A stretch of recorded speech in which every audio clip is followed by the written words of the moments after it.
पत्नी, डार्लिंग सुनते हो, मेरी उम्र 48 साल होते हुए भी आपका एक दोस्त मेरे हुस्न की तारीफ करता है। पति, उस्मान भाई होगा। पत्नी, आपने कैसे पहचाना? वो साला कबाड़ का व्यापारी है। पत्नी, सुनो जी, जब आपने पहली बार घूंघट उठाया था तो आपको कैसा लगा था?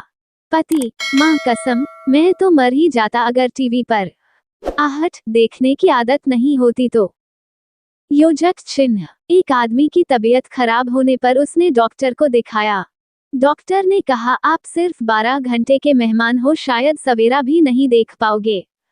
आदमी ने ये बात बड़े दुख के साथ अपनी पत्नी को बताई और सोचा कि यह आखिरी रात अपनी पत्नी के साथ बड़े प्यार से बिताई जाए। दोनों बड़ी देर तक प्यार से बातें की और साथ में बिताए लम्हों को याद किया। थोड़ी देर बाद पत्नी को सोते हुए देखकर पति ने पूछा, तुम सो रही हो? पत्नी, क्या करूं, तुम्हें तो सुबह उठना नहीं है, पर मुझे तो उठना पड़ेगा। पति बैठे बैठे सोच रहा था।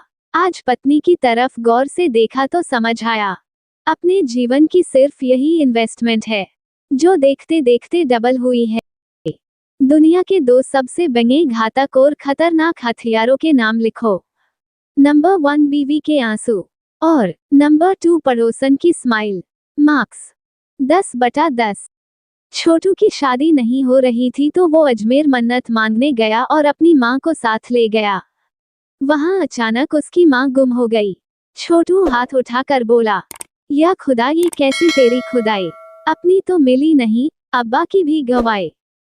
पति विस्की का एक ग्लास बनाता है और पत्नी से कहता है, लो पियो इसे। पत्नी विस्की चखती है, फिर कहती है, छी छी, कितनी कड़वी है। पति, और तू सोचती है कि मैं रोज अयाशी करता हूँ, जहर के घूंट पीता हूँ जहर के।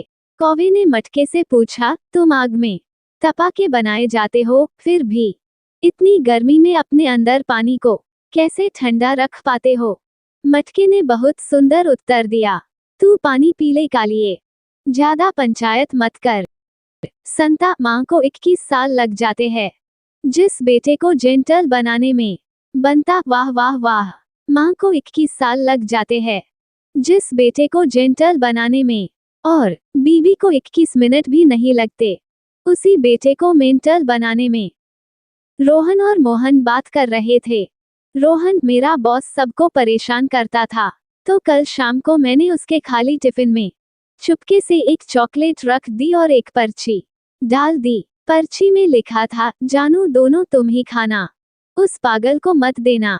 आज बॉस लंगड़ाते हुए ऑफिस आया था, चेहरा इतना सूजा हुआ था कि एक आंख भी नहीं खोल पा रहा था।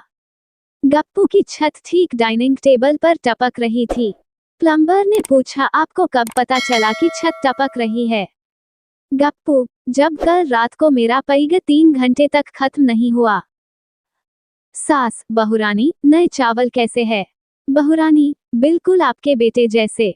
सास, वो कैसे? बहुरानी, चढ़ते ही पक जाते हैं और पानी छोड़ देते हैं, तुरंत नीचे उतारना पड़ता है। एक बार एक आदमी जंगल से जा रहा था। अचानक उसने शेर देखा, फिर सांस रोककर जमीन पर लेट गया। ये देखकर शेर उसके पास आया और उसके कान में बोला, व्रत है बेटा, वरना सारी होशियारी निकाल देता। जज, घर में मालिक होते हुए तूने चोरी कैसे की? चोर साहब, आपकी नौकरी अच्छी है और सैलरी भी अच्छी है, फिर आप ये सब सीख कर क्या करोगे? शेर और शेरनी पेड़ के नीचे बैठे थे। इतने में अचानक एक हिरन का बच्चा उनके सामने से तेजी से भागता हुआ निकल गया। शेरनी, ये क्या था? शेर, फास्ट फूड। एक बार ट्रेन में 2 लड़कियां जा रही थीं। एक बोली, हे भगवान, मेरी शादी किसी करोड़पति से करवा देना। दूसरी बोली, अगर करोड़पति ना मिला तो पहली 50-50 लाख के 2 लड़कों से करवा देना। दूसरी, अगर वे भी ना मिले तो पहली तो 25-25 लाख के 4 से करवा देना। ऊपर वाली बर्थ पर गणपत और सेवकराम सो रहे थे। वे बोले, जब 1000 पर आ जाओ तो हमें जगा देना। महिला, डॉक्टर साहब, आप दवा की शीशियों पर पर्ची चिपका दें। डॉक्टर, मैडम, इसकी क्या जरूरत है? महिला, इससे मुझे पता रहेगा कि कौन सी गोली मेरे पति के लिए है और कौन सी कुत्ते के लिए। मैं नहीं चाहती कि शिशी बदल जाए और मेरे कुत्ते को कुछ हो जाए। बच्चा टीचर से, सर जो मैं पढ़ता हूँ मुझे याद ही नहीं रहता। टीचर, अच्छा बताओ, पिछली बार तू मेरे हाथों से कब पिटा था?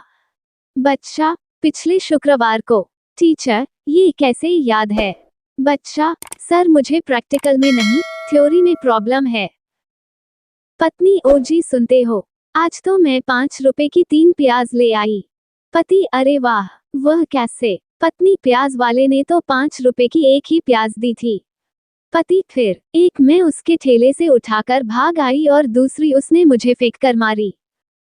बस के गेट पर लटके हुए मुसाफिरों से कंडक्टर ने कहा, भाइयों, अंदर हो जाओ। इस तरह गेट पर लटकना आपकी जान के लिए खतरनाक है। लेकिन जब कोई भी अंदर न हुआ तो कंडक्टर गुस्से में बोला, तुम्हें तुम्हारी बीवी की कसम, अंदर हो जाओ। इतना सुनते ही जो मुसाफिर सीटों पर बैठे थे, वे भी गेट पर आकर लटक गए।